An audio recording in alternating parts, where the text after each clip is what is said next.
Our first guest is someone you may know well, someone who believes that the greatest impact from federal funding comes from knitting together different agencies that really believe in research. Congressman Chaka Fattah is here with us, and he's made it really part of his major mission to advance the cause of neuroscience research in the country. He's from the 2nd District of Pennsylvania, and he's been kind enough to make some time to come and talk to us.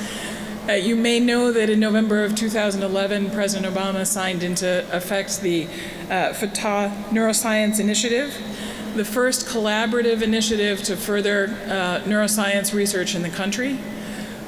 Congressman Fattah is going to tell you a little bit about that, and if you see a really lovely girl in a magenta coat named Chandler, he's brought his daughter today here, so we really appreciate the fact that he's dedicated to all of us and wants her even to know about these things. Congressman?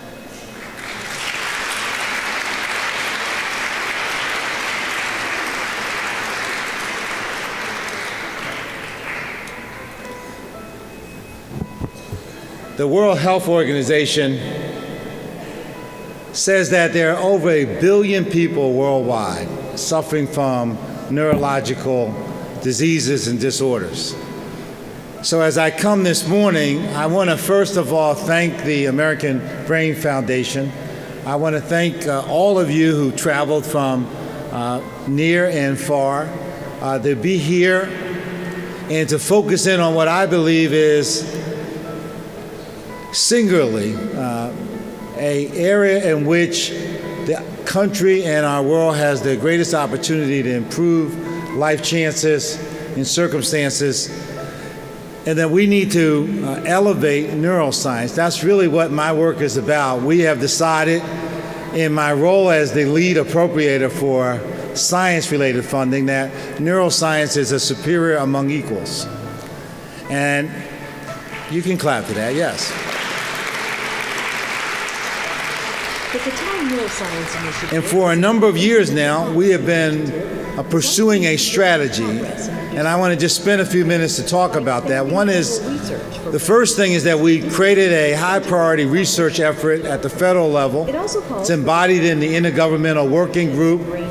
Its report, which lays out in great detail how we might, as a country, take this priority item and to elevate the areas in which we can make non-incremental, disruptive progress. There's some 500 plus diseases and disorders of the brain in which there's a lot of what I would call runway room for us to make progress.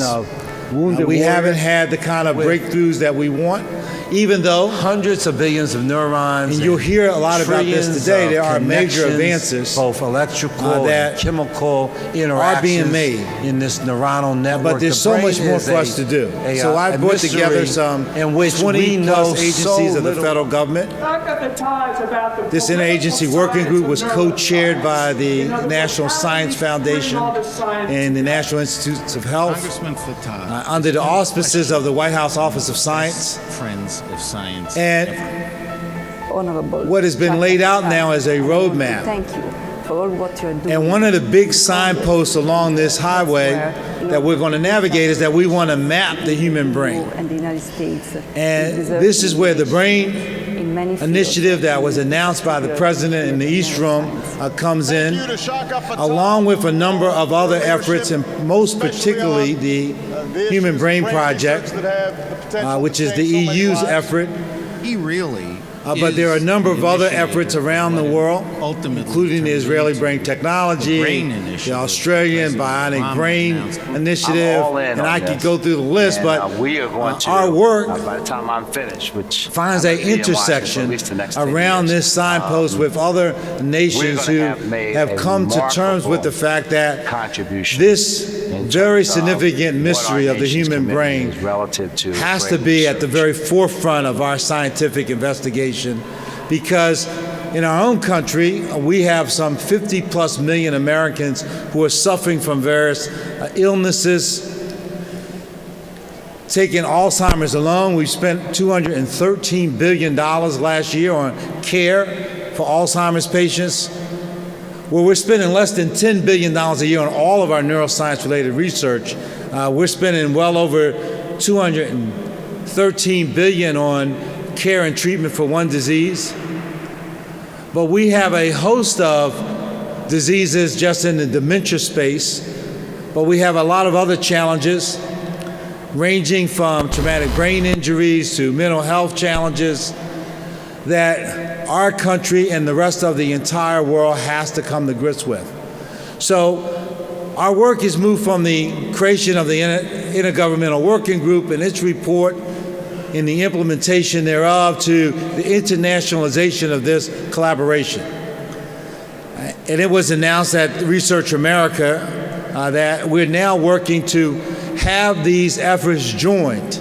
In fact, there'll be meetings this fall that will bring together and create the level of collaboration that will be necessary so that both the EU's effort, which is priced in at about $1.5 billion, and the U.S. effort, which will be well over $1 billion to develop some of the tools necessary to map the human brain, that these efforts can be joined, and that we also can find collaboration and cooperation with other nations. I visited Tel Aviv at the inauguration of the Israeli Brain Technology Conference, and there's obviously a great deal of intellectual appetite both in Israel and throughout the rest of the world that we need to invite into this collaboration. But let me just set the pace here, because we may have some who are not as familiar as others. When we say we want to map the human brain, this is a challenge that is truly worthy of all of our efforts, because you're talking about the human brain, which has over somewhere upwards of 100 billion neurons with tens of trillions of connections, electrical and chemical. You have a circumstance where even when you listen to and interact with Nobel Prize winners in neurology, they will tell you that we have not even scratched the surface of understanding how the human brain works. In fact, we're not actually sure how a brain of a worm, which is 302 neurons, how that actually operates, and how the brain gives rise to the mind, how we control the entire operation of our bodies through our thoughts, how our consciousness and has to be subordinated in some degrees to our unconscious thoughts at times. There's so much that we have to learn about how the brain functions and the networks. And so for those of you who dedicated your lives to this work, I want to tell you that I believe that there's nothing more important in terms of the science portfolio of our nation than neuroscience. That we should make this a top priority of our investments in science. Now, when I say investments, some of my colleagues on the other team in the Congress say, well, you mean spending. And that, they say that, well, you should just say spending versus investments. I think that investments is a term that more captures what I mean, but so that there's no confusion, I mean spending also, right? That is that we need to make the financial commitment so that we can have young investigators who I understand are meeting in parts of this convention center right now as I speak, to be able to dedicate their careers to this work, that they know that there are going to be streams of funding available from NIH and from the National Science Foundation and from DARPA and from all other corners, the VA and its intramural funding, the Food and Drug Administration, our agricultural science enterprise. There's so much work to be done. So I think the first thing is that you need to know that we need to work together so that there's no debate about how important neuroscience is in terms of the portfolio of investments that we need to make as a country. I was at an operating room at one of our leading hospitals and watching a brain surgery take place, and the doctor came out and he explained to me what he was doing, and I asked him what additional help he needed, And this is the operating room that cost well over $15 million. It had all the gadgets, and he had all these big screens up. And he said, well, I need better imaging tools. I said, well, it looks like you can see everything you need to see. And he said, well, no, I can see the cell, but I need to see inside the cell. And I thought about that. You know, we're spending $8 billion on the James Webb Telescope, which we're going to launch in 2018.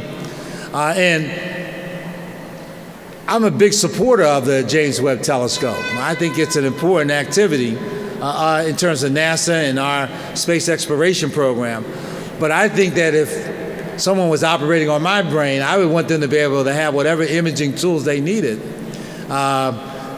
And I think that is at least equally as important. So we have work to do, but we are getting that work done. We've had major success in the Congress over a number of years now in terms of laying the essential foundations for this neuroscience initiative that I have launched. I've been around the country visiting with leading experts in this field. And if I haven't visited your school or lab yet, rest assured I'll be headed your way, because I think it's essential that we in the Congress have a better understanding on these issues. And we've also been hosting briefings on the Hill so that members of Congress, particularly appropriators, can understand more about the work that's being done.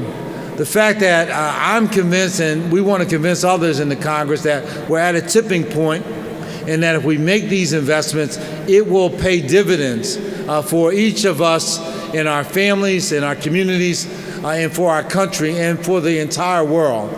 For there to be 1 billion people who could benefit from your work and your expertise, and from the work of our efforts in the Congress, should get all of us up early in the morning. It should make it, as Ben Franklin said, difficult for us to go to bed early at night. We should work as hard as possible every day with a sense of urgency about this work. So whether it's Alzheimer's or Parkinson's or autism or bipolar diseases or schizophrenia, I'm convinced that we can solve these challenges. Now, I say that not as a neuroscientist, but as someone, as a policy entrepreneur. I know that our country has done great things and that we can do great things. It will not be done on the cheap. We'll have to make investments. We have to be prepared for failure. If we're not failing, we're not doing cutting edge science and research. But we have to challenge the status quo, and we have to be committed to understanding that at the end of the day, this is really about understanding how the human brain works. And it is a great mystery at this moment, but it is a mystery that we can bring a great deal of light to if we invest enough of our efforts in it. So I am fond of saying, as I conclude, that it's Nehemiah who said that we can rebuild the walls if we have a mind to work. And we have a mind, a great mind, and let us work towards this very important, I believe, most important goal. Thank you, and good morning.